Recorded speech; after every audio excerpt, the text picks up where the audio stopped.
and gentlemen, yau za mu ba ku tarihin Wizkid da kuma asalinsa da wane ne shi.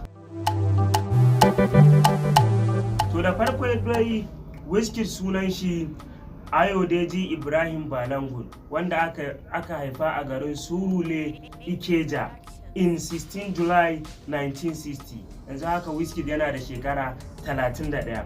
Wizkid ya yi wata makarantar firamare da ake kira da Santana a Ikeja, sannan ya yi university a Lagos State University 2009, yayin da Wizkid ya karanci wani course da ake kira a cikin university din Lagos. Sannan daga nan Wizkid ya fara tunanin ya zai ya fara waka, sakamakon Wizkid ya taso a cikin joko ba su da ƙarfi. Mahaifin Wizkid Ayodeji Ibrahim Balagun babban manomi ne wanda yake noma, yake dan samun dan abin da za su sarrafa su ci shi da iyalansa, da matarsa mai suna Jane da Lafo Balagun, wacce take suya kosai a garin Surule a wani layi da ake kira Makwantan Samma. A wannan layin ta Wizkid ya yi matukar taimaka mata, ya biyayya ga mahaifiyarsa. Wizkid ya kunsa kosai ya fi so nawa a takarda, idan ta kama bata nan wata ramma shi yake suya a hankali har Allah Ubangiji ya ɗaukaka ta. Yanzu ka duba ɗaukakar da Wizkid yake cikinta a garin Ikeja da Lagos gaba ɗaya da ma duniya gabaki ɗayanta. Iyayen Wizkid ba su da ƙarfi, haka ne Wizkid ya fara tunanin ya za a ɗan yi sana'a ƙarama wacce zai samu 'yan canjin da zai je ya rufa wa kansa asiri. Daga nan Wizkid ya yanke shawarar fara yin acaɓa a garin Ikeja. Yana acaɓa bai daɗe ba aka sace mashin ɗin da babarsa ta siya mai. Allah da ikonsa ya rasa yanda zai yi, sai wasu abokansa su hudu ya ga suna waka, iyayensu suna da ɗan hali, sai ya shiga cikinsu su ya zama na biyar. Da ya shiga cikinsu ya zama na biyar, daga nan sai Wizkid ya fi su kwakwalwa, suka ji yadda yake yin singin ɗinsa ba kalan nasu ba. Daga nan ne suka ja shi a jikinsu, sai suka tashi wani group da ake kira Glorious Five Friend. A cikinsa Wizkid ya fara waka 2012.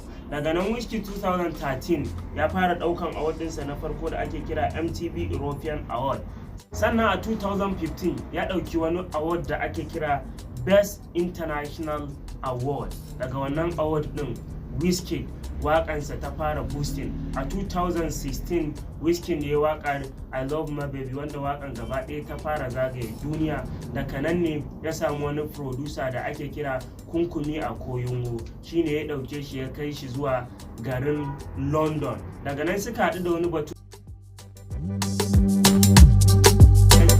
ƙoƙari matuƙa wajen tallafa Wizkid da wasu ma'udan kuɗaɗe, wanda a yau Wizkid duniya take zancen. Wizkid yana da 'ya'ya guda uku wanda ya haifa ba tare da aure ba. Ya haifi 'ya'yansa guda uku, ɗaya 2011, ɗaya 15, ɗaya 16. Wanda ya haifa 2015 da 16 su ne suke kusa da ɗaya wacce suka haihu. Har suka yi rigima sakamakon sun haihu a kusan tare ba tare da matan sun san juna ba. Garin zuwa gidansu kowace ta ce yahu, mahaifiyarsa ta ce ba za ta yi da baya, za a ce mutum ɗaya a lokaci ɗaya, kuma kowace ta kawo mata. A nan ne dai aka yanke shawarar aura mai guda ɗaya a duka cikin su ukun nan. Wizkid ya samu asalin sunansa na Starboy ne sakamakon mayancewa sa wata riga da yi mai tambarin star. Tun daga nan abokanansa suke Starboy, shi ma sai ke alfahari da sunan nan na yanda muryarsa ta cancanci sa mai Starboy. To Wizkid ya yi matukar nasara a rayuwarsa.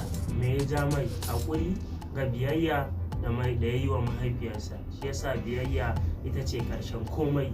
Yau gashi yanda ya ɗaukaka.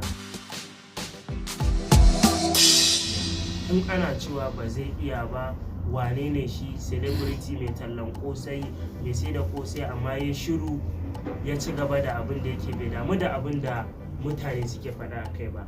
Yau ga yanda Wizkid ya zama a cikin rayuwarsa. Wizkid ya zama celebrity wanda gaba ɗaya yanzu ba ƙasashen da bai je ba. Ya je Casablanca, ya je Europe, ya je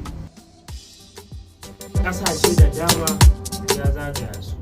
Shine London, Pakistan, duk ba inda bai je ba, kuma duk inda ya je a celebrity sai yake zuwa. Don haka ku biyo mu a gaba domin jin shirye-shiryenmu na famous people in the